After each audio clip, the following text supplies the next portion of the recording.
歡迎大家嚟到 onlyfans.com 重力媒體，我係 Tommy 盧偉樂。今日咧，我哋有一個特別嘅節目，係一個專訪嚟嘅，就係嚟自馬來西亞古典跨界音樂家劉俊毅先生。專演你好啊 ，Hello Tommy 你好，咁啊，今次可以同你做專訪，好歡迎你嚟到香港啦，特登又捉上咗嚟我哋 onlypower 啦。佢要講下佢嘅資料俾大家聽，佢真係好犀利，佢係一個可以話係學霸嚟嘅，因為咧佢參加過好多嘅呢個歌唱比賽啦，攞咗好多獎，攞過200個獎項，好似話有80個係冠軍嘅獎嚟添喎。係，哇！你不停參加音樂比賽，你好中意唱歌嘅，自細都。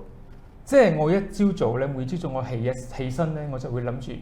我好想唱歌咁，即係從細到大都係嘅。我好羨慕啲好中意唱歌嘅，因為我係唔識唱歌，五音不全嘅。或者你得，你唔知咧。我從來未得過，我都好想得少少啊！我知你係一個導師嚟嘅，我都係陣間咪後可唔可以？就我聽到你把聲其實都係幾有磁性嘅，係啊，同埋你講嘢你把聲都幾好聽。得把聲，但係唱歌重新作曲啊！我啲歌係重新作曲舊詞新曲咁樣唱，好難聽嘅。可能你揾唔啱。係，即係我真係要揾人教下先至得，唔係講笑。所以我係好羨慕啲唱歌叻嘅人，仲可以攞到咁多獎添。咁你係咪好細個就已經開始想做一個音樂家，做一個唱歌手啊咁樣㗎？音樂家就唔會咧，因為其實我生長嘅地方咧，其實係一個好細嘅一個鄉下地方。但係讀音樂喎，你係音樂碩士畢業㗎喎。呢啲係後期㗎嘛，咁我都係。出咗嚟參加比賽，咁同埋去演音樂劇，就進修，咁就識咗一班玩音樂嘅朋友。咁當時我就以為佢哋係好普通咁玩音樂嘅。咁有一日咁我哋就演出，咁我哋有嗰啲空檔一齊食晚飯啊。就佢哋 lunch time 嘅時候，佢就會講：不如你去讀音樂啦咁樣。我先發覺原來全部都係教授級嘅，即係我嗰啲樂手朋友全部都係教授喺大學嗰度教音樂咁。咁就佢同我講咗之後，我就心好似勾起咗嗰個種子咁樣，咁我就辭咗職，咁我就去音樂學院嗰度正式攞咗個好 full 嘅一個music course 啦。係啦。咁讀得辛唔辛苦㗎？我一入到去讀嘅時候，會唔會覺得同之前想像嘅會唔同㗎？其實我行呢一步嘅時候，我已經知道係好辛苦㗎啦。咁當然我就已經係覺得冇嘢㗎嘛。咁如果萬一即係讀唔到，咁咪放棄咯，咁咪嘥咗啲學費啫嘛。我嘅諗法好簡單嘅。咁其實個過程係辛苦嘅，因為我需要自己揾學費啦。咁所以當我去讀呢個音樂嘅課程嘅時候，我係比其他嘅即係因為年紀會比我細㗎嘛，其他嘅同學。咁我記得我哋有一個 orientation， 即係我哋上課第一日嘅時候，我哋會有自己介紹嘅。咁嗰陣成校應該有新收嘅學生應該有200-300個人。咁多。個老師真係得喎，即係300個人都會俾我哋1分鐘嚟介紹自己。咁我心諗300個應該輪唔到我啦，因為我有幾尷尬下，因為我年紀始終都比較大啲。咁當我一講咗我年紀嘅時候咧，我啲嗰個老師係嚇咗一下，佢就以為我係23歲。咁其實我讀嘅時候，我已經係30歲咗。咁個老師就嚇得好緊要啊！大家嚇咗一下，我老師嚇咗你30歲㗎啦？咁係我30歲。OK。同埋佢成支筆都跌咗落地嘅，真係嚇親喎！係啊，佢我講咗我30歲，又 hello， 又 I'm Junny，I'm 30 years old 咁樣，佢就啪成個筆跌咗落地咁執翻嚟嘅講，哇！你幾多歲啊？你30歲咯咁樣，咁佢就問咗我好多問題啦，係啦。其實讀呢個課程最辛苦嘅地方係邊度咧？應該係theory 嗰 part，即係我哋要讀樂理噶嘛。咁因為我從細到大都冇呢一塊嘅訓練嘅，咁我係入咗音樂學院嗰陣時，我係慢慢 pick up 嘅。咁其實唱歌就反而係我最輕鬆嘅地方，最輕鬆嘅地方。因為我係出咗喺外邊唱咗幾年嘅歌，我再去讀噶嘛。咁其實經驗上可能會比嗰啲同校嘅嗰啲，尤其是係主修呢個聲樂嘅同班嘅同學會嚟得快啲，嚟得快啲係啦。咁之後又開始自己出自己嘅唱片啦，做自己嘅專輯啦，應該咁講係。係。咁專輯方面，其實你我見到你好犀利喎，揾到好多朋友一齊嘅喎，係唔同年代嘅一啲馬來西亞嘅朋友喎，有即係啲好有經驗嘅朋友啦，同埋一啲新一代嘅朋友，佢哋咁樣溝埋一齊，有冇擦出佢係真係火花？咁我覺得同唔同嘅人合作都會有啲唔同嘅火花嘅。咁同埋我就會比較中意試新嘢，即係我講我做一樣嘢，我好似話我去比賽，咁我比咗大概2-3年，攞咗啲獎啦，咁我又覺得好似 fulfill 唔到我想要嘅嘢，咁我又通過一次嘅歌唱比賽，咁嗰個歌唱比賽係當時我係比較陌生啲嘅，我必須要送一首外文嘅，即係意大利文，咁我唔識意大利文噶嘛，咁我就死背啦，咁我就去比咗呢個比賽，咁同埋要唱一首英文嘅音樂劇嘅一首歌咁樣，咁我就俾呢個音樂劇嘅公司咧就睇到啦，咁佢就問我有冇興趣去 audition，去試鏡，演呢個我人生嘅第一個舞台劇就係我和春天一個約會，係啦，咁我又好好彩，白浪歌喎，係呢個非常之好彩。幾盞鬼啦，我可以覺得。咁嗰陣時，我覺得係其實我肯攞呢個角色係因為，當然佢哋揀咗我之後，佢哋問我你想唔想挑戰下自己啊？咁我哋就我好記得個 producer 同我講，我哋對你嘅唱歌係完全唔會有懷疑嘅。不過要演戲同埋一啲同埋要個搞笑嘅角色，其實你有冇勇氣去接受呢個挑戰嘅？咁當時我係真係好中意唱歌，咁我就冇諗到其實演戲到底有幾難。咁我就OK 冇問題，有歌唱就得啦，我就應承。大聲接啦！我就盲中中咁就攞到呢個 job。咁攞到呢個 job 之後咧，就哇好辛苦啦！好辛苦啊！當然就係好喺呢個劇裏邊咧，係一個好特別嘅劇組，因為好多演員噶嘛。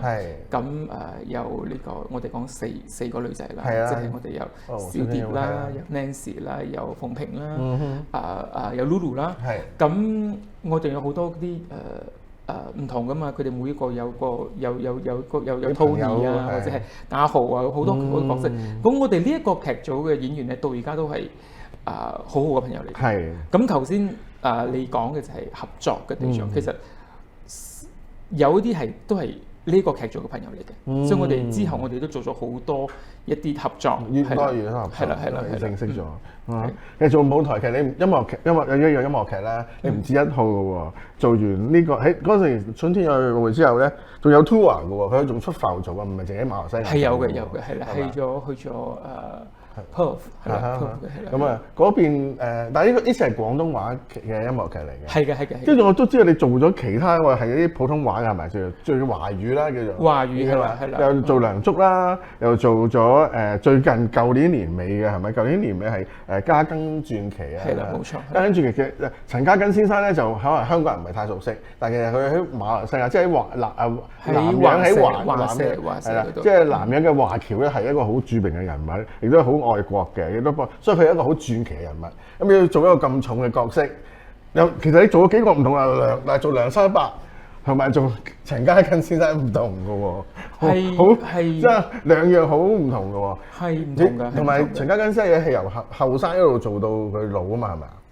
啊？係嘅，係咯，係嘅。不過我做嗰 part 係已經係佢比較年長啲嗰 part 係啦，所以我要鐮鬚啊，要做得自己好老咁樣，咁好神奇地咁。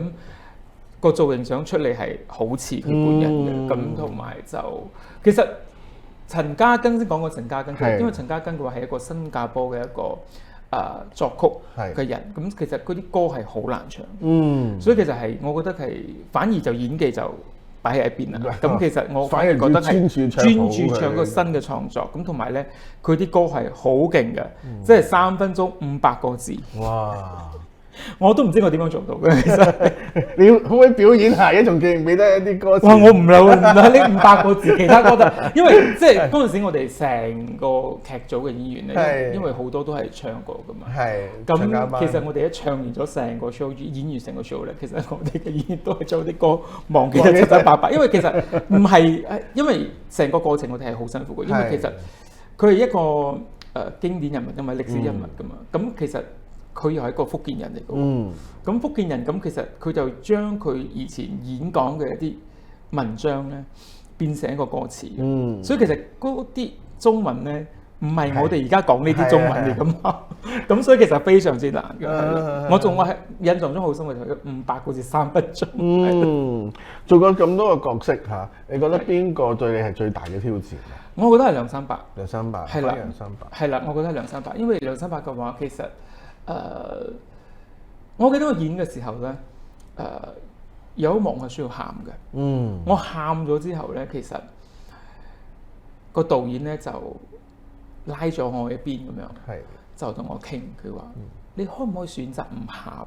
好難喎！我講，我嘅感覺出咗嚟，我想喊喎。咁點啊？佢講，因為你喊咧，你唱嗰啲位又走咗。因為佢要求好高噶嘛，咁佢就覺得，誒，你走咗喎，你嘅音。咁其實如果你又喊嘅話，咁我哋要演16場喺馬來西亞嗰度，咁佢就唔俾我喊啦。咁我就同導演講，我講：你俾我2日時間，我再演多次俾你睇。如果2日之後，如果我喊咗，我都依然會有啲音係走嘅話咧，咁我唔喊。咁我喺度望住我，好，我俾你2日時間。咁2日之後咧，咁我就死猛練個拍，即係練咁樣。我又唔知點樣做到嘅喎，即係當你一直去練嗰 part 嘅時候，次次唱到嗰度我都喊嘅喎。咁就用一個好地獄式嘅個訓練咧，令我肌肉習慣。咁同埋我揾啲朋友啊，聽你有冇走音嘛？你 check 清楚有冇走音，彈下鋼琴咁樣。即係我 make sure OK 啦，咁我再做俾導演睇。呢個技巧嚟嘅喎。係啊。其實技巧呢樣嘢，其實我覺得係需要一直不斷咁去練習嘅，係啦。我頭先都講啦，你係即係又讀咗一個碩士學位啦。咁你係一個，所以你係個呢個聲樂導師，係一個導師，又係一個歌手。我可唔可以話你算係一個網上嘅 QL？因為我見到你有一個都好活躍上網同大家呢個見面嘅 chat chat 同你一班朋友自家人一齊咁樣。咁你有好多個身份㗎喎嚇，而家就因為我嘅性格就好中意做唔同嘅嘢啊嘛。咁其實呢個 KOL 咁我就唔知我算唔算啦。咁其實係因為喺疫情嗰段時間咧，咁好多個地區都已經係停晒，唔可以做嘢。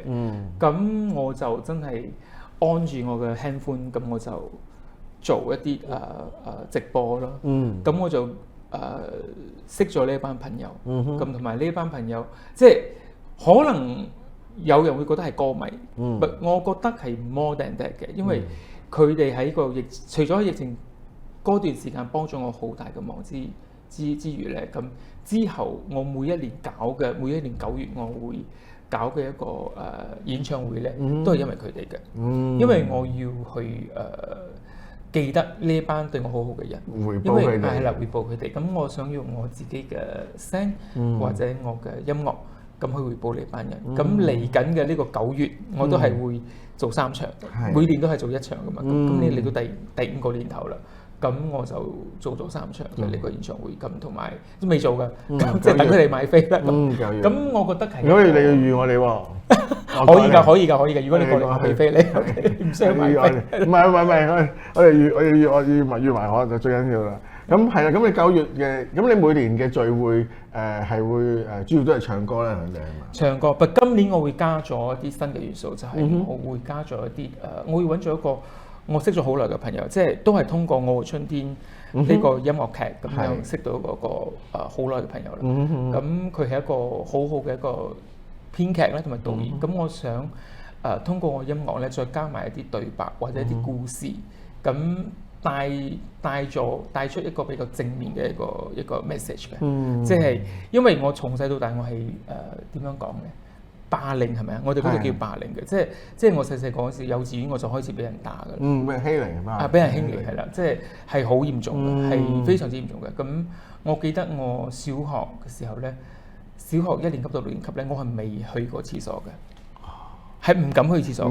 因為當你一去廁所嘅時候咧，你就會俾人打，係啦，俾啲同學仔打咁樣，係啦。所以我係唔敢。好彩，因為我係欺凌人嗰個多啲，我哋小姐。咁你又唔似喎？咁你又唔似？我細個好曳㗎，我細個我老豆打到我飛起㗎，因為太曳啦，真係好得人好差㗎，所以我都有欺凌人。好彩你唔係同我同學嚟嘅。咁其實我就想帶出呢個意思，即係係其實而家我就唔知道其他嘅地方啦，即係喺馬來西亞其實有好而家都會呢個問題已經變得好多地嚴方重咗嘅。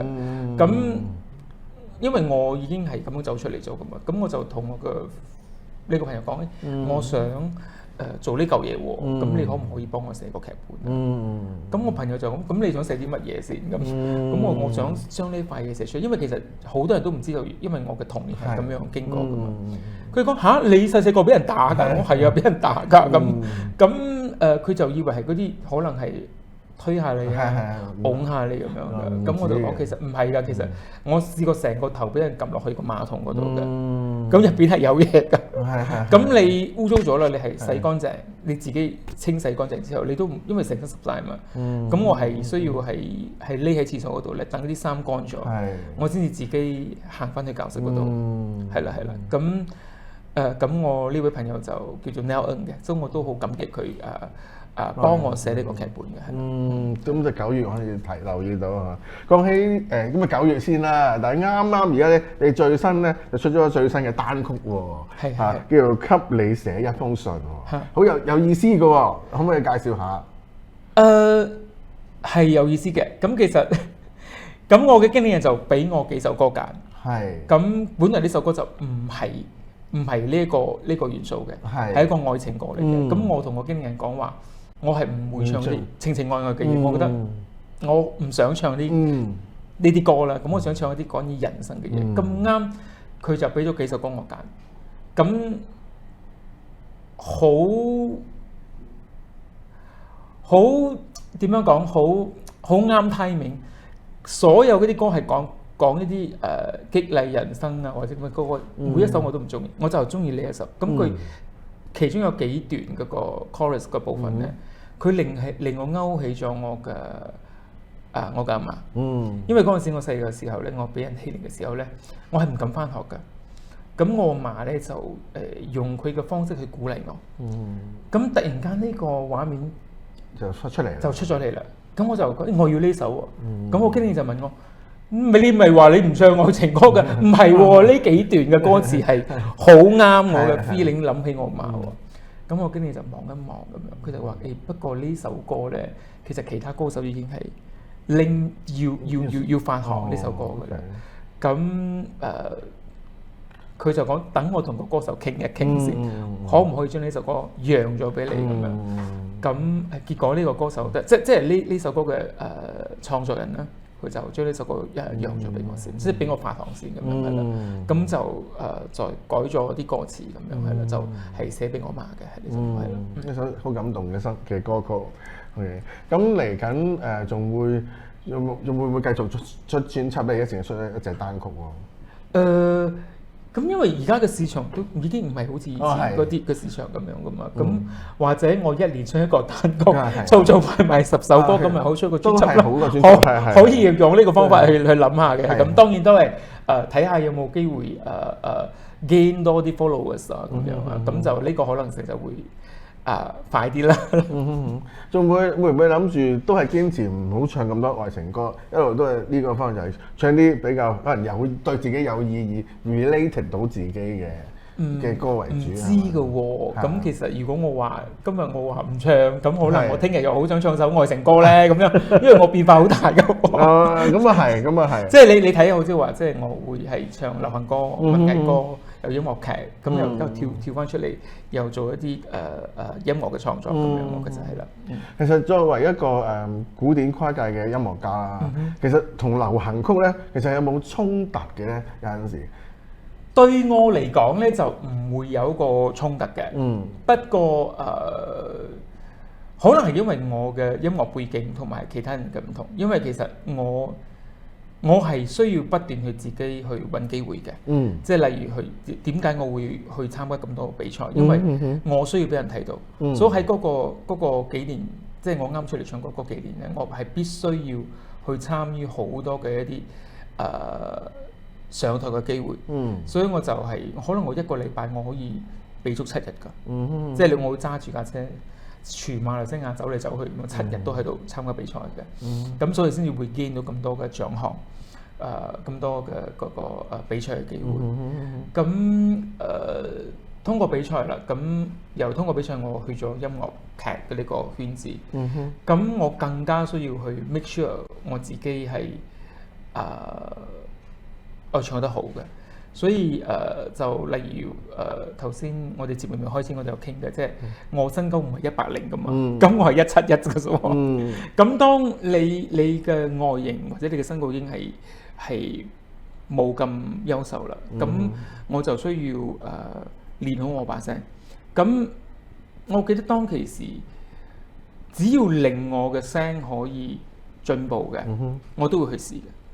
咁直接我預咗我人生嘅快樂，即係我嘅聲樂老師，佢就鼓勵我，你不如去嘗試下唱一啲文藝歌啦。咁我就學啦。咁學咗之後，其實佢係俾我唱流行歌嘅時候嘅加分嘅，因為其實我可以做咗好多唔同類型嘅一啲曲風啊嘛。咁而家啲人聽歌嘅要求都已經係比較高啲嘅啦，接受度都比較強啲嘅啦，係啦。所以就好似我舊年我嘅嗰首歌《路》，咁我都會加咗啲係京劇或者粵曲嘅元素喺入邊嘅，係啦。不過我係唔識唱粵曲嘅，我唔識唱粵曲，我有聽，不過我係唔識唱嘅，即係我聽過粵曲，我係唔識嘅。咁我就用咗呢個美聲嘅唱法，即係聲樂嘅唱法，再混合流行嘅唱腔咁樣，做到佢似為止啦。咁樣喺錄嘅聲嗰度做到佢似為止啦。係。咁你嘅音樂領域真係好闊嘅喎，真係好闊。咁你應該係嘅。咁最後一個問題啊，你幻想夢想中或者憧憬中自己嘅音樂事業咧，想去到邊度啊？即係譬如除咗而家嚟到香港，即係你準備衝出呢個馬來西亞啦，可能會唔會對住中國嘅市場啊？或者即係有咩憧憬或者嘅希望啊咁樣㗎？好多幻想咧，我可以講話，當然係想多啲人認識我啦。咁我好想將我嘅聲